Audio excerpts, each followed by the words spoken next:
Bus கண்டக்டராக இருந்து உலகத்தையே திரும்பி பார்க்க வைத்த சூப்பர் ஸ்டார் ரஜினிகாந்தோட கதையை பார்க்கலாமா?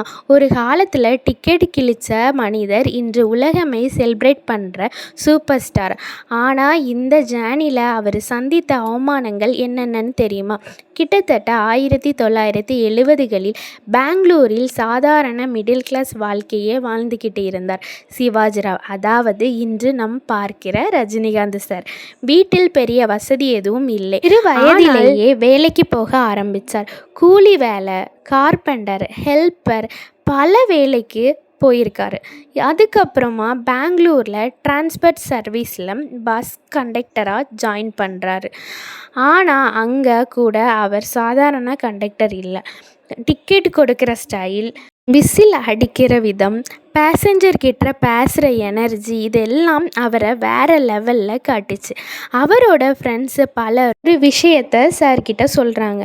நீங்கள் ஸ்க்ரீனில் வந்தால் மாஸாக இருப்பீங்க. முதல்ல ரஜினிகாந்த் அதை சீரியஸாக எடுக்கலை. ஏன்னா சினிமா இண்டஸ்ட்ரியில் சான்ஸ் கிடைப்பது அவ்வளவு ஈஸி இல்லை. ஆனாலும் எல்லாரும் சொன்னதை கேட்டு அவருக்கு அந்த துறை மேலே கொஞ்சம் ஆர்வம் வருது. ஆனால் அவருக்கு தமிழ் கூட சரியாக பேச தெரியாது. உள்ளுக்குள்ளே ஆக்டிங் மேலே ஃபயர் இருந்தது.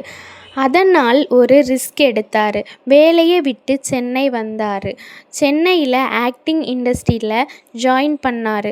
அங்கே தான் டைரக்டர் பாலச்சந்திரனை அவர் ஃபஸ்ட் டைம் மீட் பண்ணார். ரஜினி சாரோட லுக்கு, பாடி லாங்குவேஜ், ஸ்டைலு இதெல்லாம் பார்த்த பாலச்சந்திரன் சார் அவருக்குள்ள ஸ்பார்க் என்று கண்டுபிடித்தார். ஆனால் ஒரு ப்ராப்ளம் இருந்து, தமிழ் ஃப்ளூரண்டாக பேச தெரியாது. அப்போது பாலச்சந்திரன் சொன்ன வார்த்தை, தமிழ் கற்றுக்கோ, உனக்கு பெரிய ஃப்யூச்சர் இருக்குது. அந்த சென்டென்ஸ் ரஜினியின் வாழ்க்கையை முழுசாக மாற்றியது. அதற்கு பிறகு அவர் டே நைட்டு தமிழ் ப்ராக்டிஸ் பண்ண ஆரம்பித்தார். அதன் பிறகு ஸ்மால் ரோல் கிடைக்க ஆரம்பித்தது. பல படங்களில் வில்லன் ரோல், சில படங்களில் வெரி ஷார்ட் ஆப்பர்ச்சுனிட்டி கிடைச்சது. ஆனால் ஸ்க்ரீனில் சில நிமிஷம் வந்தாலே பார்க்குற மக்கள் நோட் பண்ண ஆரம்பித்தாங்க. ஏன் அவரோட ஸ்டைல் மற்ற யாரிடமும் இல்லை.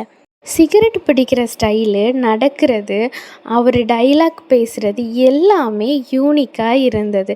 அதற்கு பிறகு ஸ்லோலி கிடைக்க ஆரம்பித்தது.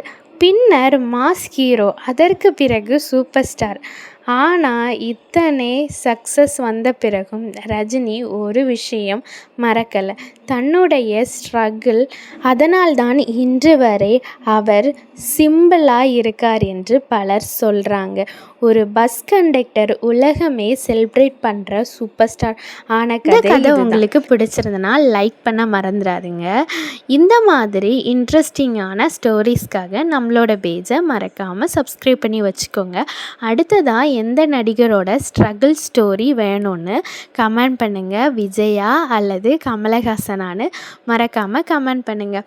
வீடியோ பிடிச்சிருந்தா வீடியோக்கு ஒரு லைக் அண்ட் நம்ம சேனலை சப்ஸ்கிரைப் பண்ணி வச்சுக்கோங்க. தேங்க்யூ ஃபார் வாட்சிங்.